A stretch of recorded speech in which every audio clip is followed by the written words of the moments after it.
Hello, everyone. Welcome back to the Reason Why podcast. I'm Dana, your host, and this is where we learn what Christians believe, why, and how to know whether it's true or not.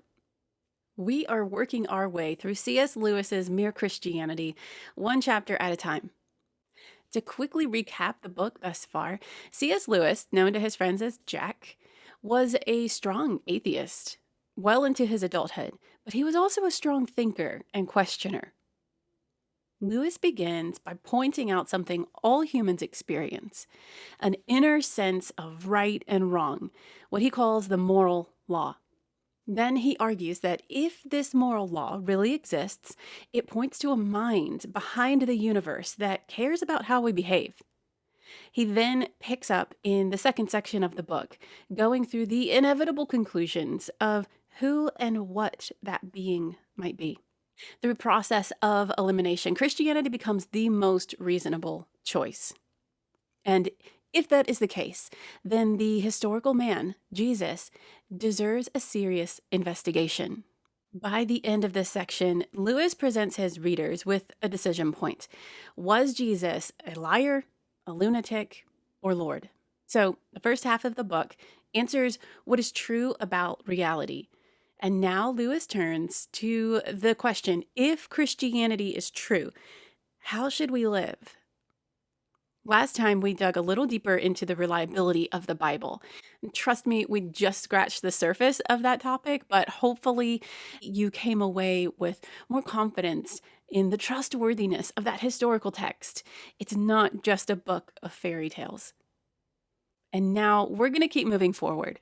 Lewis devotes the third section of his book to Christian behavior. Now, before anyone panics and thinks the next section is just a list of rules, Lewis actually attempts to make something very clear. Christianity is not about trying harder to be good and giving all the rules to do that. There is a transformation that happens. This in no way is now only for Christians to listen to, but Lewis does make it clear that for the rest of the book, he is taking the position of assuming Christianity is true. And I encourage you to stay curious and stay open-minded, and let's hear what he has to say. Because Lewis isn't forcing belief here. What he's doing is something thinkers often do. He's saying, let's assume for the moment that Christianity is true and see what kind of picture of humanity it gives us. Even if you're not convinced Christianity is true yet, it's okay. Lewis thinks its view of human nature is still worth examining. This first chapter of book 3 starts off with morality. Exciting stuff, I know. Seriously, though, I have personally found this chapter presenting morality in ways I hadn't thought of before. I love a good breakdown. A few weeks ago, a commenter told me that she had 3 different conversations with Christians in a 48-hour period, asked each one of them to define morality, and none of them could. Okay, while blanking when being put on the spot is understandable, this is one of the things that I hope and pray this podcast and any other content I put out will help change. It's my heart that everyone would be able to share what they believe confidently, clearly, and respectfully. So let's break down morality, C.S. Lewis style. He first makes the distinction between moral ideals, idealism, and moral rules, obedience. An ideal is a person or thing regarded as perfect, a standard of perfection. While acknowledging that there is such a thing as moral ideals, a standard of perfect behavior, he says we tend to talk about ideals more so in regards to personal taste or motives. For example, my ideal car is a 1970 Corvette. They're gorgeous. I love them. I wouldn't mind having one. But that doesn't mean everyone's ideal car should be the same as mine. On the contrary, though, there is an ideal standard of perfection when it comes to behavior. They use the same word ideal, but one is set and universal. The other speaks of preference, a highest standard versus a highest desire. So Lewis utilizes the words rules and facts and obedience when talking about morality to help avoid the misconception of this being about our opinion or subjective. These are set parameters for the human machine, the conditions that keep it running properly. Just as an engine has precise and set things that it needs in order to function properly and correctly, we too have parameters, and we call them good morality. And he chooses those words because he describes morality as being what keeps the human machine from going wrong. Now, he's not saying we're robots. It just paints a good mental picture. Morality is not God being mean or no fun or boring. It's simply what is in fact best for us. So let's talk about how and why.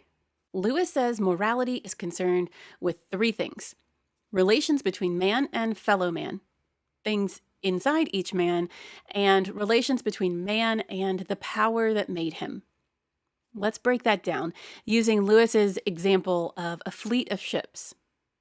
First, relations between man and his fellow man matter in the same sense that ships in a fleet need to not collide into each other or get in each other's way while also staying in formation. The same is true for humans. The ideal goal is that we don't hurt or hinder one another, and that we also don't drift apart from each other. Secondly, morals are concerned with the inner man, just as a ship in a fleet needs to be seaworthy, otherwise it will sink or collide into another ship and not be able to steer correctly. So too, a person not functioning correctly on the inside will cause a variety of issues inside and out. And thirdly, morals takes the big picture into account. Where is the whole fleet going? They could all be seaworthy vessels, sailing in perfect formation, but if their destination was one place and they ended up on the wrong continent, it's a disaster. They must be in contact with the authority guiding them and the map telling them where to go. So too do we as humans need to be connected with the power that made us so that we can truly understand our purpose and meaning and how we are supposed to be living this human life. And here's something Lewis points out that I thought was really interesting. Most moral discussions only focus on one of these three things. Some people focus entirely on the first, making sure society runs smoothly and people don't harm each other. Others focus mainly on the second, becoming better people internally, developing character and discipline. And religion tends to emphasize the third, where humanity ultimately came from and where we are going. But Lewis says true morality actually has to include all three. If you leave any one of them out, the whole fleet eventually runs into trouble. Now, this first thing is pretty easy to get the masses to agree on. Definitely not the particulars, but overall, most people agree that it is good and desirable that we all live in harmony together. As we all know, it's extremely difficult to achieve, but we do, on the whole, agree that we should be good to one another.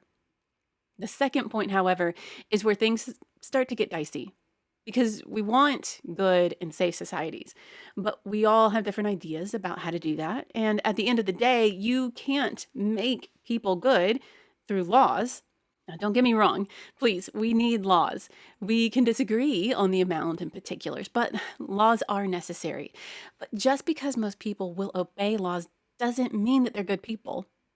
And going back to the ship analogy, Lewis says, what's the point in telling them how to steer so to avoid collisions if in fact they are all such crazy old tubs that they cannot be steered at all? Lewis's point here is that laws and systems alone can't fix humanity if the humans inside those systems are still selfish, greedy, or dishonest. You can build the best society imaginable on paper, but if the people running it are broken on the inside, eventually the system breaks too. And we see that all throughout history. This brings us to the third thing, and this is where walls go up, because we can mostly all easily agree on the first. A lot of us would at least understand the second point. But the third is where we have to dive into beliefs about the universe, and a lot of people would like to leave that out of the equation, but it will be incomplete if we do. Lewis told us several chapters back that religion is not a list or treatise about how uptight God is. It's simply a series of statements about facts which either must be true or false. And what he wants us to understand here is that if those statements are true, then a set of conclusions will follow. Whereas if they are false, then another set of conclusions will follow. Lewis takes us back to the fleet of ships and asks us to consider, what if the ship each of us is sailing is not our own property, but in fact belongs to someone else? If that's the case, then it really matters what rules I follow because it's not mine. We're going to get into this into much more detail in future episodes, but for now, that is the logical conclusion that follows the claim of God created the universe and everything in it. The last point I want to share that Lewis made in this introduction to morality is that if Christianity is true, then that means we will all live forever. And forever is a really long time. Our bad morals like temper or jealousy get worse over time, not better, not if you're not dealing with it. Have you ever met a really mean old person who doesn't care about anyone? They've developed those bad morals in only 70, 80 years, maybe 100. Imagine how bad someone would become after thousands or millions of years. Lewis says that can give a pretty good idea of what hell is like. Next time, guys, we are going to start to look at some specific morals known as the cardinal virtues. Fancy name, but I'll keep it simple. I really appreciate you listening and watching. I hope this was helpful. Please share it if it was, or if you know someone who might be interested. As always, you can find more resources and content at my website and on Facebook and Instagram at Seek Truth Here. And don't forget, the truth is worth knowing and sharing. I'll see you next time. God bless.